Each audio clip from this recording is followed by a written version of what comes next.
Good evening. It is my privilege to share dais with Srimati Pramila M. Joshi and Dr.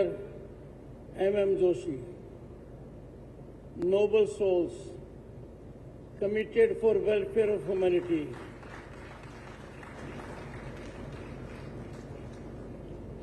भगवान के स्वरूप के रूप में यहाँ बैठे हैं। मैं इनका अभिनंदन करता हूँ। ये साधुवाद के पात्र हैं। Honourable governor of Karnataka Shri Thawarchand Gehlot ji,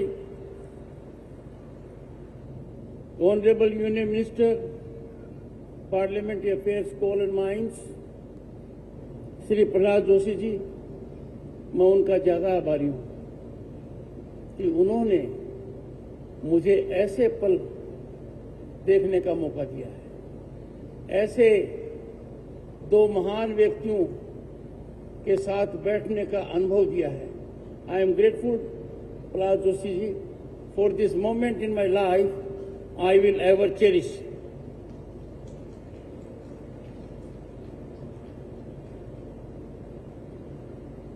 Shri Basavaraj Horatti difficult नाम है, पर आदमी बहुत अच्छे हैं, सरल स्वभाव के हैं, मनमोहक हैं। Honourable chairman Karnataka legislative assembly Shri M.R. Patil, honourable member of legislative assembly, we have Shrimati Veena Chetan, honourable mayor, and most important, I had the benefit of discourse by Shri H.K. Patil, Honorable Law Minister, Government of Karnataka. Distinguished audience and my friends, first I congratulate Dr. Joshi and his wife for this great initiative. जो जानकारी मैंने प्राप्त की है, मैं दंग रह गया। सेवा भाव उत्कृष्ट, स्तर टेक्नोलॉजिकली हाईएस्ट, एक्सपेंशन जियोग्राफिकली बहुत ज्यादा जगह है। जब मेरे से पहली बार श्रीनिवास जी मिले थे उपराष्ट्रपति निवास में प्रहलाद जी के अनुरोध पर, तो मुझे नहीं लगा था कि मैं ये देखूंगा। मुझे लगा कि एक नवयुवक है, टेक्नोलॉजिकली अच्छा अस्पताल बनाएगा और कमर्शियल इंस्टीट्यूट है। I had friends some sense of education, और जोशी जी ने कहा आपको वहां जाने से पता चलेगा। I have seen it here. कहते हैं पहला सुख निरोगी काया। There is no greater happiness than good health. आप कितने ही प्रतिभाशाली हो,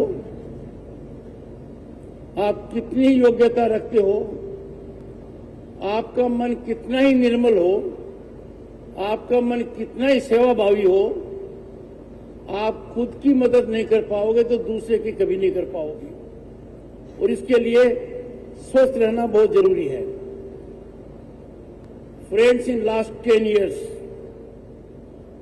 there has been dramatic development in the health sector. And that dramatic development is reflection of the vision of the Prime Minister. He started with something very basic. And first he started Swachh Bharat Abhiyan.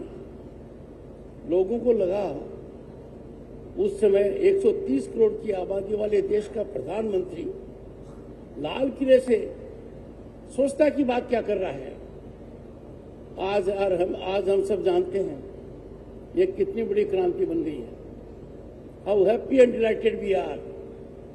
स्वच्छता has become part of our life और इसी का extension हुआ। There is toilet in every home, इसी का further extension हुआ कि स्वास्थ्य की जो परेशानी हमारी माता बहनों को होती थी, जब वो चूल्हे के अंदर फूकने से भोजन बनाती थी, धुएं का कष्ट वो सहती थी। And look at the dramatic development that has taken place by Ujjwala scheme. It's a health scheme according to me. This has given great reprieve to our mothers, our daughters, our grandmothers, that they could come out of it. Then another facet of health is your drinking water should be pure and available. And on top of it, we are having in our country exponential growth in the health sector. Ayushman Bharat is the world's largest health insurance. एक जमाना था जब परिवार को पता लगता था कि इस बीमारी से कोई व्यक्ति ग्रस्त है, परिवार की आर्थिक स्थिति पूरी तरह डगमगा जाती थी, कोई रास्ता नहीं पड़ता था. That issue has been resolved. मुझे वो दिन याद है. Let me tell you, 1988, my father suffered heart attack. We had no facilities in the country. Me and my wife had to take my father and mother to UK for bypass surgery. और आज के दिन देखिए, ये सुविधा हमारे देश के करीब करीब अनेक स्थानों पर उपलब्ध है. कर्नाटक में 8-10 जगह उपलब्ध होगी, देश में सैकड़ों जगह उपलब्ध है. This is the development we are having. 88 में हम बाहर गए, आज के दिन दुनिया के अलग अलग कोनों से भारत में इलाज कराने के लिए लोग आते हैं. Why? Because we have highly technical health sector, health infrastructure, and एक मापदंड के हिसाब से इससे भारत की अर्थव्यवस्था पर बहुत सकारात्मक असर पड़ रहा है. आयुष्मान भारत को मैं दूसरे तरीके से भी देखता हूं. आयुष्मान भारत मात्र परिवार या व्यक्ति को मदद देने वाला नहीं है. Ayushman Bharat results in growth of medical institutes, medical education, hospitals, diagnostic centers, nursing colleges. ये बहुत बड़ा गेन है. आज के दिन मैं आपको बताना चाहता हूं कि all India institutes of medical science, the number has virtually tripled from 7 to 22. अंदाजा लगाइए ये कितना बड़ा जंप है. ये 10 साल के अंदर एम्स की संख्या 3 गुना से अधिक हो गई है.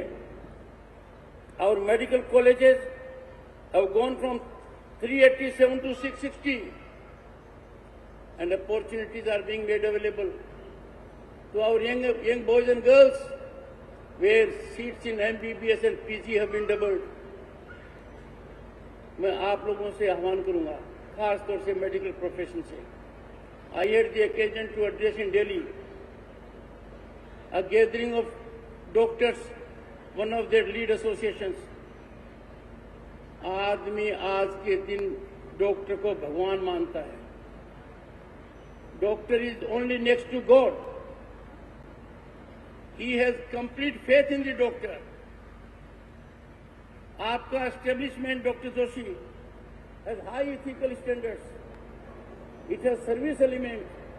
आप लोगों की सेवा कर रहे हो, पर मुझे चिंता होती है. I am concerned and worried that some hospitals claim to be 5-star hospitals. I appeal to them. We need 5-star facilities. We need affordable treatment. Health और एजुकेशन 2 सेक्टर ऐसे हैं हमारी सांस्कृतिक विरासत में झांके. They are service sectors. They are not commercial institutes. They are not for gain. They are method to give back to the society. मेरे लिए बहुत बड़ी प्रसन्नता का विषय है कि आज मैं ऐसी इंस्टीट्यूट के बारे में बात कर रहा हूं और एक ऐसे संस्थान का इनॉग्रेशन किया है जिसका मूल उद्देश्य सेवाभावी है, दूसरों की सेवा करना है, समाज को वापस देना है।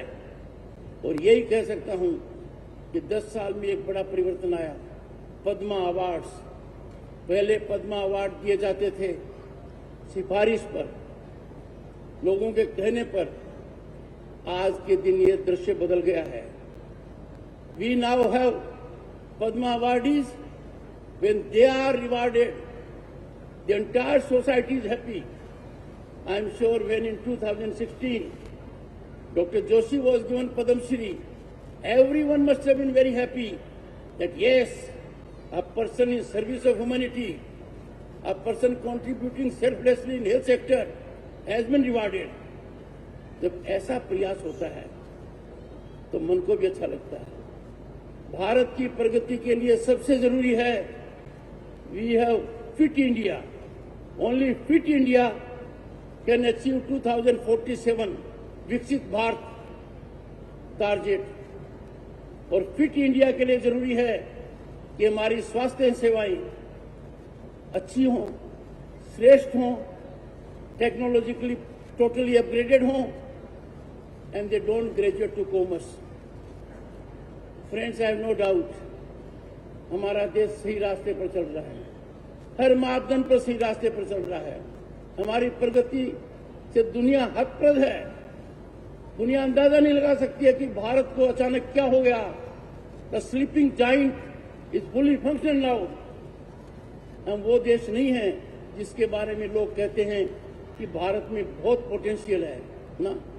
अब भारत विकसित है, दुनिया हमारा लोहा मान चुकी है। मैं सभी को यह आग्रह करूंगा कि ऐसे संस्थान तो साधुवाद के पात्र भी हैं, पर हमारे स्वास्थ्य का हम ध्यान दें, हमारे स्वास्थ्य को उत्तम रखें। इसमें हमारा व्यक्तिगत योगदान भी रहता है। और व्यक्तिगत योगदान का पहला मापदंड है कि हमारी सांस्कृतिक विरासत देखिए, हमारे ऋग्वेद को देखिए आप, अथर्ववेद के अंदर तो इतना भंडार है तो स्वास्थ्य की चर्चा करता है। भारत के प्रधानमंत्री ने दुनिया को योग दिया जो हमारी विरासत है।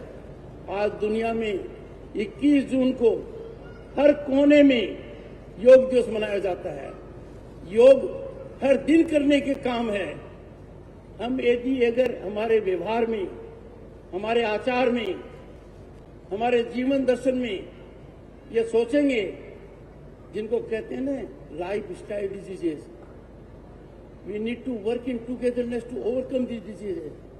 We have to be fit, we have to be fighting fit so that we become part of a marathon race to take our Bharat to 2047 as a developed nation. मैं संस्था से जुड़े हर व्यक्ति को कांग्रेचुलेट करता हूं, उनके डेडिकेशन की सराहना करता हूं और मैं मानकर चलता हूं कि this establishment will continue to flourish and blossom and serve the people at large. अंत में एक ही बात कहूंगा, डॉक्टर जोशी का संस्थान तो फिजिकल विजन ठीक करेगा ना, आंख में गड़बड़ है उसी को ठीक करेगा। पर हम में से कुछ लोगों का दृष्टिकोण जो थोड़ा हट गया है, मूल धारा से हट गया है, उनको मैं एक नसीहत दूंगा। हर भारतीय को ये मानना होगा कि भारतीयता हमारी पहचान है। हम इस महान देश के नागरिक हैं। We are proud Indians.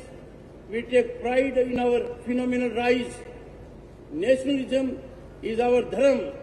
We will always keep nation first. There will be no situation where we will compromise with nationalism.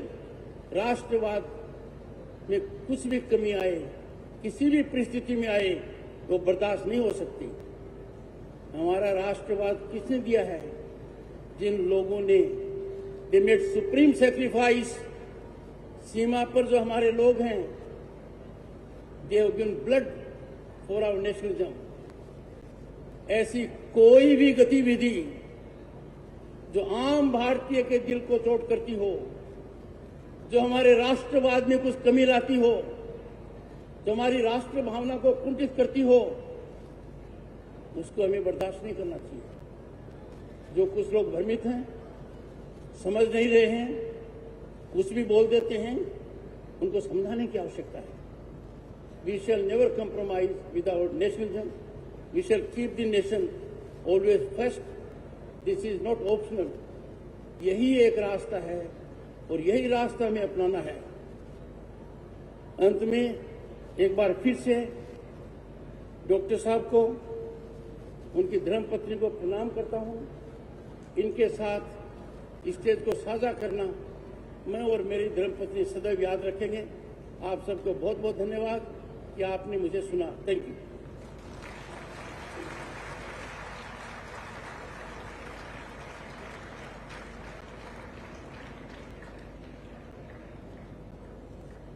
We thank the Honorable